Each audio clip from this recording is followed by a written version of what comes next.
Hi, I'm Marty and I have rheumatoid arthritis. I was diagnosed at the age of 30. I'm 67 now, so it's been 37 years of awfully painful rheumatoid arthritis in my system. Here I am in Florida.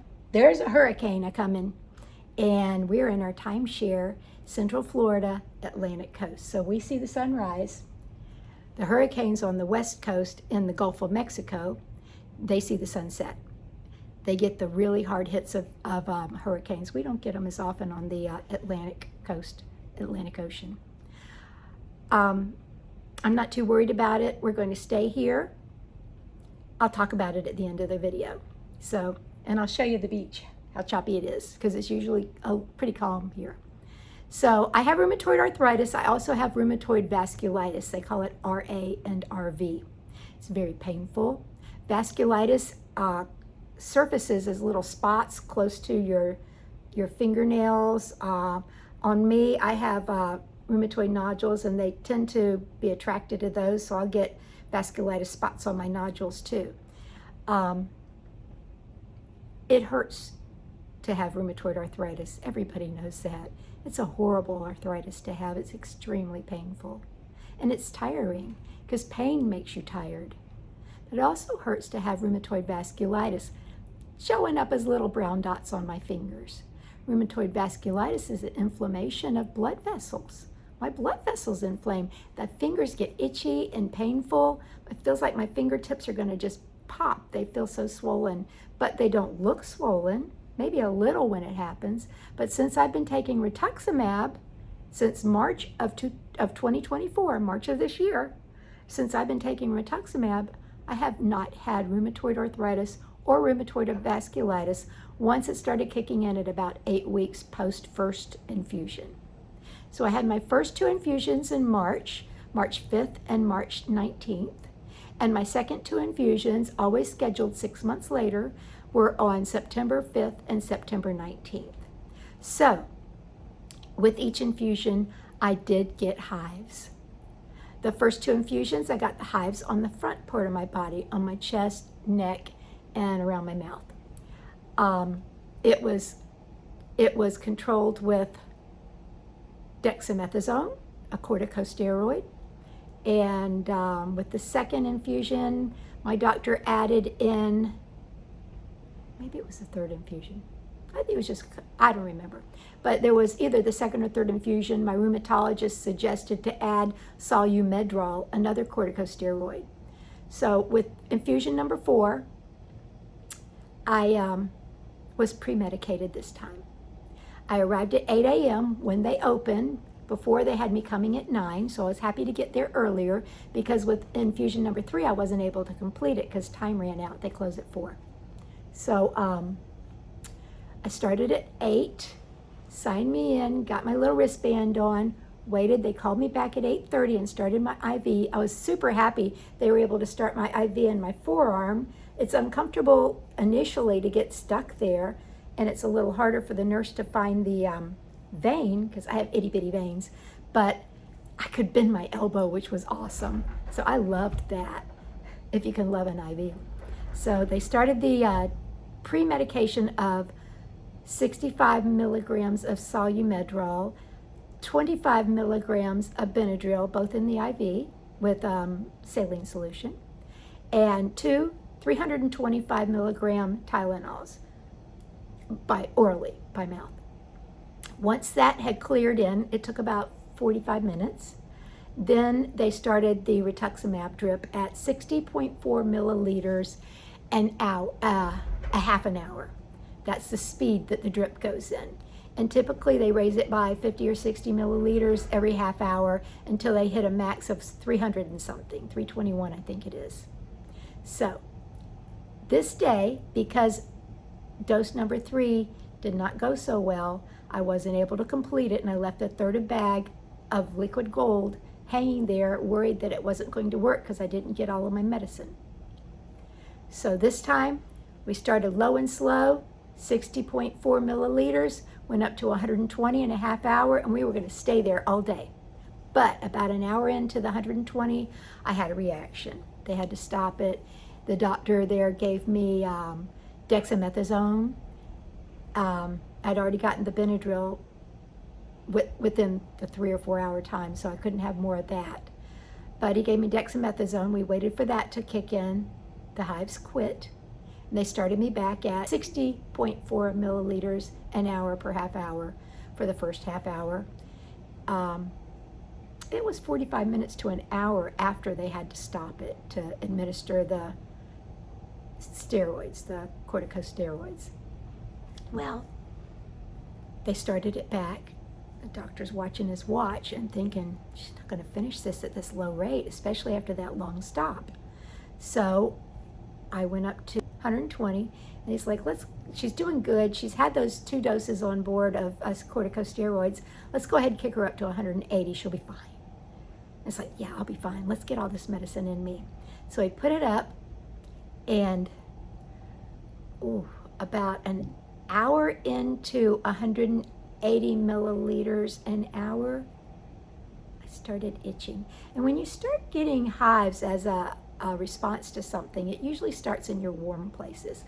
In my case, under my breasts, between my legs and my private area, from the back to the front, under my arms, behind my knees. It's like, ooh, this isn't good. So I unplugged, because you can unplug your IV pole and it's got a battery backup. Took the plug and hung it up on the IV pole and rolled it into the bathroom to take a peek. And what did I see? Horrors. Like a mustache and beard here. A giant red hive. My lips were puffed out. And I had itty bitty lips, so having puffy lips is a shock to see.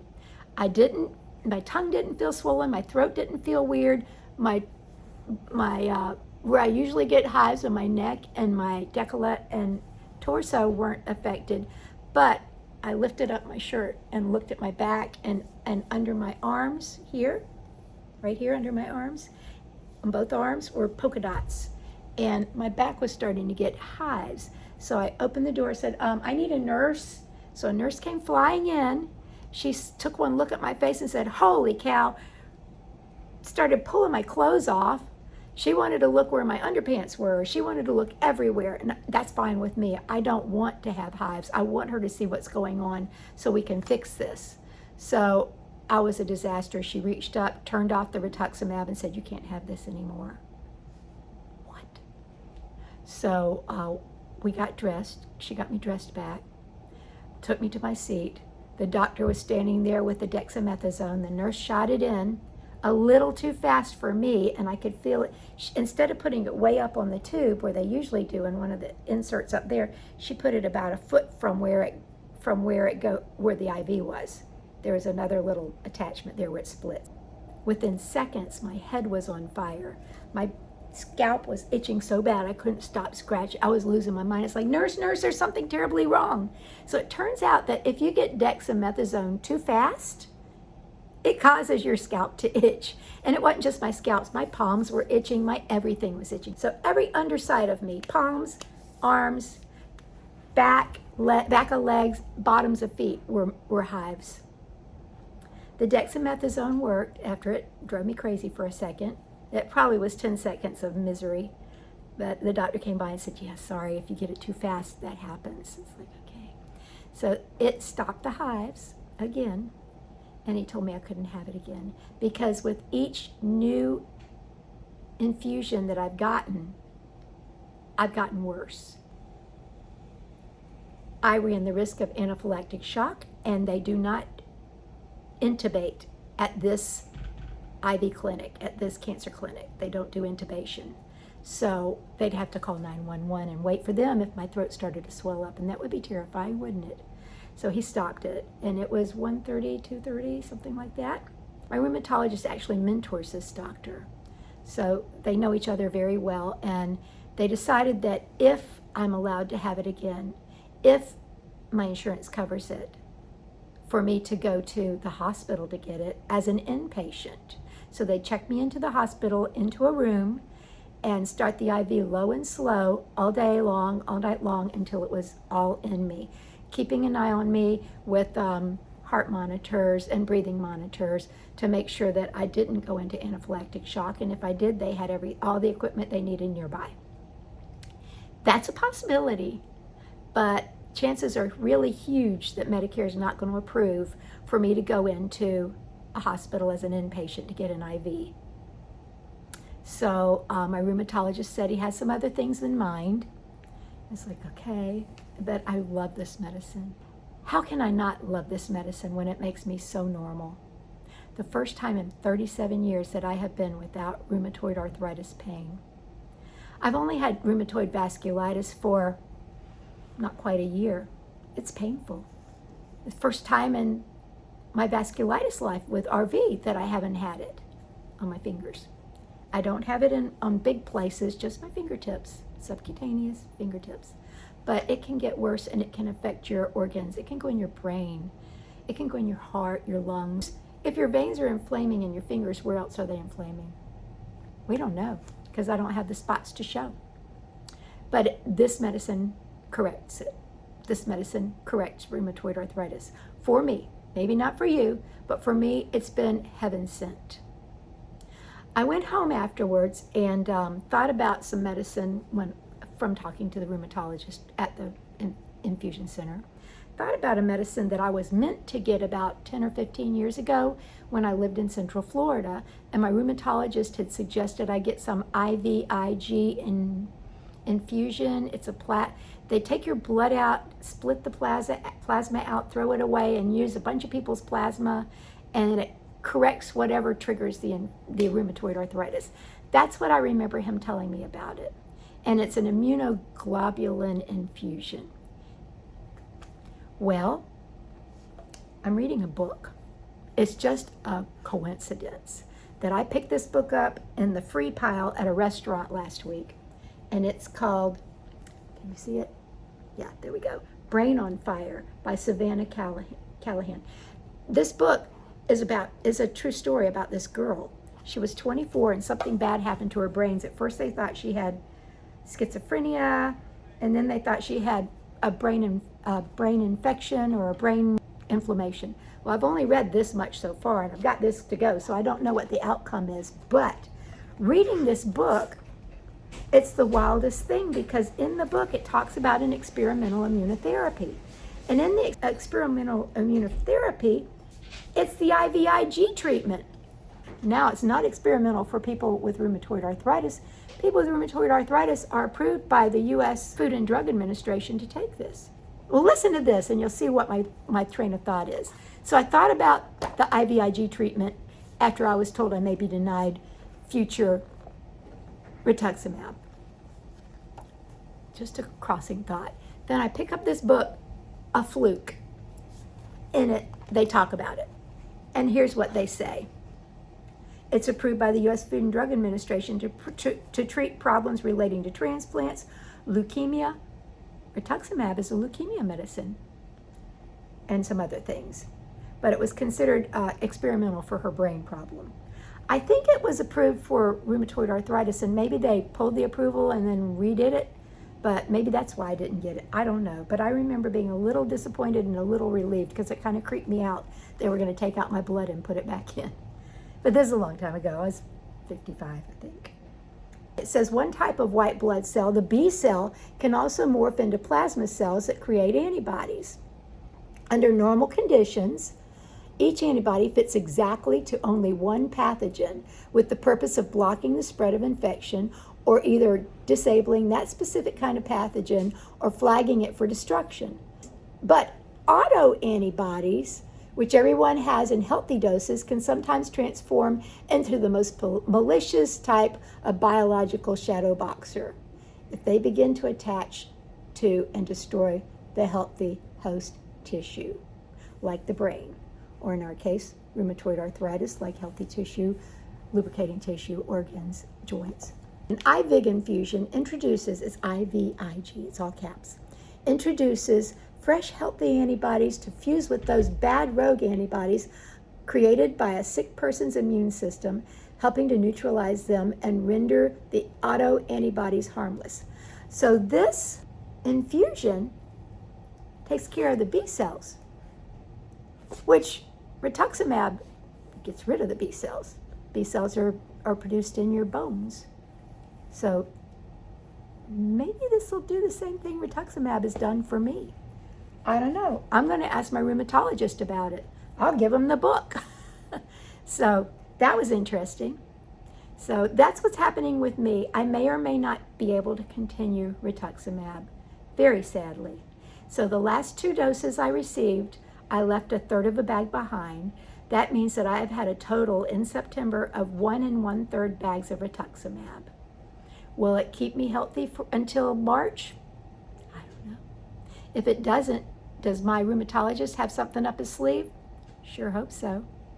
All right, let's talk about the hurricane. It's in the Gulf of Mexico, far, far away across the state from us. Right now, directly across the state from us in the middle of the Gulf of Mexico, barreling up into the Big Bend of Florida. Again, the Big Bend of Florida is where Florida goes up and makes a turn, right in that little curve. That's the Big Bend. It's 45 minutes from Tallahassee. When it makes landfall, it's 45 minutes to Tallahassee. Where I went to college, there's Florida State University, FAMU, which is Florida A&M University, and Tallahassee State College, I think it's called now. In addition, Tallahassee is beautiful. It has huge oak trees everywhere, and there are going to be a lot of downed trees. I watched the news this morning, and the mayor of Tallahassee, I think it was the mayor, was talking about the devastation that they will have. All the students have been evacuated. I don't know if the homeowners are evacuated or not, but I know the students have all been sent home. Hopefully, not many of them live in the Panhandle. In the Big Bend area, because they're being evacuated.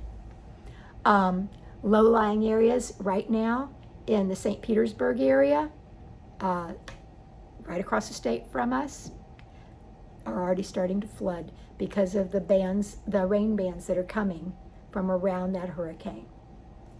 Once it gets closer, well, we're already starting to get rain bands here, but it won't be bad here. We're on the 4th floor. It's a nice breeze. The wind is blowing hard. My husband just took a walk outside and said that it felt like he was being sandblasted. Plus it was raining, and that's not comfortable when it's raining really hard and your sand is blowing. So let's go outside and look. We're staying, I don't know if I mentioned that before, I'll say it again. We're staying here. We're on the 4th floor. When we were here 2 years ago, we did have a hurricane, and water did come in around the glass door, but we have extra towels this time, so we can sop that up, no problem. And this is not a hurricane, so it's just the rain band. So if water comes in, I don't expect it to be quite as bad. We were told to bring the patio furniture in, so we have 2 chairs and a table in our living room, which is fine. The good thing about staying here at the beach is we're up on the 4th floor. There's the ocean. We'll lose electricity, but we'll have wonderful, cool breezes off the ocean. If we went to our home in Northeast Florida, we're about a half an hour from the ocean. It'll be hot, and the windows will be open, but there won't be much of a breeze there. This is still hot weather for us. It's in the upper 80s, lower 90s right now, and it's fall. Yeah. So let's go outside and take a peek at what we're seeing. Okay. First of all, here's our little condo. I've been watching the hurricane. There's the table from outside. There's our kitchen. We've got our freezer full of ice. There's a bedroom and 2 baths down the hall. Ta-da. And then the patio doors. So you can see what's going on. Let's go on out and look. See if I can pull this door open. Muscles. We might have a lot of wind soon. All right. You can see the get rained on. You can see the cabbage palms there. Date palms, I think, fruit palms. The ocean, they're pretty rough. I can kind of see a little line going that way. I don't know if you can or not. Yep. There's a Queen Anne palm right there. And there's some people on the beach. Now the beach drops down, so you can't really see. There are some people right there too, but you can't see them because the ground drops down. So that's good. So it'll stop the water from coming very high. But there are people down there. You see how big those waves are and all the foam? It's usually pretty calm and a little bit dark blue, not gray here. So that's what we're experiencing here. And then if we walk this way, usually we can see just beyond that Cretan palm, usually you can see NASA, where the museum is, and there are 3 rocket pads there. So that's what's going on out here. Let's go on back in, and I'll say bye-bye. All right, ooh, curly hair. I forgot to mention hair. I didn't do much with my hair today because, let me shut this door, hang on. 2 hands, come on. Okay, my hair is curly. It's a naturally curly hair, but since I've been taking Rituxan and almost a year of prednisone, guess what? Falling out. This is it. This is all I have, and it's super curly. There's my hair. And you know what's odd? I noticed that when my hair does fall out, my son said my hair looked like Kenny G, that when my hair does fall out, it's the long, strong, straight pieces, not these frizzy, soft baby pieces. And you can see there's not much hair there. Both sides, it's gone. I just don't have much hair. There's not much, but that's what I've got, so that's it. I'm okay with that. I'd be fine if I went bald-headed if I could just keep taking Rituximab. It's that special to me. So, I'm good. Let's pray that these next 6 months keep me pain-free. I hope you are too. Please don't let your disability define who you are. Stand up tall, smile. And you know, it may hurt, but it won't hurt as bad as when you're walking around sad for yourself. It takes your mind off of it to be happy. So you be happy. I love you guys. Thanks. Bye-bye.